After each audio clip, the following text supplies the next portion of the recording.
నమస్కారం, సిటీ వార్తలకు స్వాగతం. మహబూబాబాద్ పార్లమెంట్ స్థానం నుంచి తనకు పోటీ చేసే అవకాశాన్ని కల్పించాలని కాంగ్రెస్ నాయకులు బెల్లయ్య నాయక్ కోరారు. గత 15 సంవత్సరాలుగా కాంగ్రెస్ పార్టీ విధేయుడిగా పనిచేస్తున్నానని, అభ్యర్థిత్వం ఆశిస్తున్న వారిలో ఒకరిగా ఉన్నానని, కాగా ఈ పార్లమెంట్ పరిధిలోని అసెంబ్లీ నియోజకవర్గాల్లో పార్టీ నాయకులు, శ్రేణులు ప్రజల నుంచి సర్వే చేస్తూ అభిప్రాయాలు స్వీకరిస్తుందని, ఈ నేపథ్యంలో అన్ని వర్గాలు తన అభ్యర్థిత్వాన్ని బలపరచాలని కోరారు. నియోజకవర్గ సమస్యలపై పూర్తి అవగాహన, అటవీ ఏజెన్సీ చట్టాలపై అవగాహన, నియోజకవర్గానికి నిధులు తీసుకురావడానికి కృషి చేస్తానని, బయ్యారం ఒక పరిశ్రమగా సాధించి ఇండస్ట్రియల్ కారిడార్ తెచ్చేందుకు కృషి చేస్తానని బెల్లయ్య నాయక్ తెలిపారు. నమస్కారం మిత్రులారా, నేను మీ అందరికీ తెలుసు బెల్లయ్య నాయక్ గత 12 సంవత్సరాల నుంచి కంటిన్యూస్గా కాంగ్రెస్ పార్టీ కోసం పనిచేస్తా ఉన్నాను. మహబూబాబాద్ పార్లమెంటు ఎంపీగా నిలబడాలని చెప్పి భావిస్తా ఉన్నాను. పార్టీ సూచన మేరకు, అధిష్టానం సూచన మేరకు టికెట్కి అప్లై చేసుకున్నాను. షార్ట్ లిస్ట్ అవుతున్నది. త్వరలోనే టికెట్ల పంపిణీ కూడా జరుగుతుంది. పార్టీ నాకు పోటీకి చేయాలని ఆదేశిస్తుందని చెప్పి నేను భావిస్తా ఉన్నాను.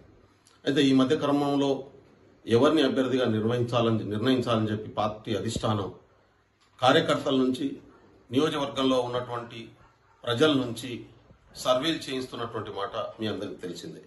మహబూబాబాద్ పార్లమెంట్లో ఉన్నటువంటి మహబూబాబాద్ అసెంబ్లీ నియోజకవర్గం కావచ్చు, డోర్నకల్ నియోజకవర్గం, నర్సంపేట, ములుగు, ఇల్లందు, పినపాక, భద్రాచలం, ఈ 7 అసెంబ్లీ సెగ్మెంట్ల పరిధిలో ఉన్నటువంటి బ్లాక్ కాంగ్రెస్ అధ్యక్షులు, అదేవిధంగా గ్రామ పార్టీ అధ్యక్షులు, యూత్ కాంగ్రెస్ అధ్యక్షులు, ఎన్ఎస్యుఐ, మహిళా Congress, ST cell, BC cell, minority cell, SC cell, అదేవిధంగా కిసాన్ కాంగ్రెస్, ఈ అన్ని విభాగాలకు కాంగ్రెస్ పార్టీ అనుబంధ సంఘాలకు సంబంధించినటువంటి నాయకులను, ముఖ్యులను ఎవరు ఎంపీగా ఉంటే బాగుంటుందనేటటువంటి అభిప్రాయాన్ని అడుగుతున్నారు. దాంతో పాటుగా ప్రజల్ని కూడా ఇవాళ అభిప్రాయ సేకరణ జరుగుతున్నటువంటి పరిస్థితి ఉంది.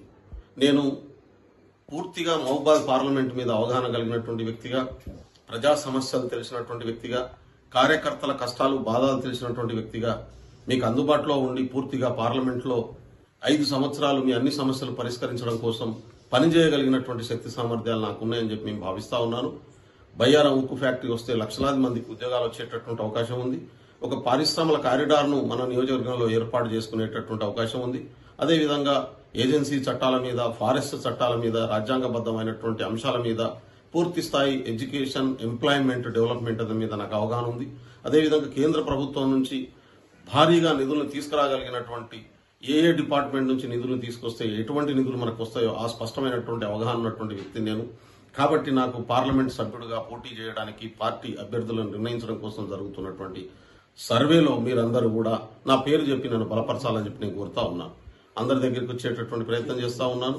అయితే పెద్దల్ని అందరినీ కలిసి నాకు సపోర్ట్ చేయమని అడుగుతా ఉన్నాను. నేను చేరుకున్నటువంటి మిత్రులందరికీ కూడా వీడియో ద్వారా నా మెసేజ్ని మీకు పంపించాలనే ఉద్దేశంతో ఈ వీడియో చేసి మీ దగ్గరికి పంపిస్తా ఉన్నాను. కాబట్టి దయచేసి ప్రజలు, కాంగ్రెస్ పార్టీ కార్యకర్తలు, నాయకులు నాకు ఈ అవకాశం కల్పించాలని చెప్పి ఖచ్చితంగా మహబూబాబాద్ పార్లమెంటు 16వ నంబర్ నుంచి నాకు ఎంపీ అభ్యర్థిగా పోటీ చేయడానికి అవకాశం కల్పించాలని చెప్పి కోరుతా ఉన్నాను. నమస్కారం. సిటీ వార్తల సమాప్తం. నమస్కారం.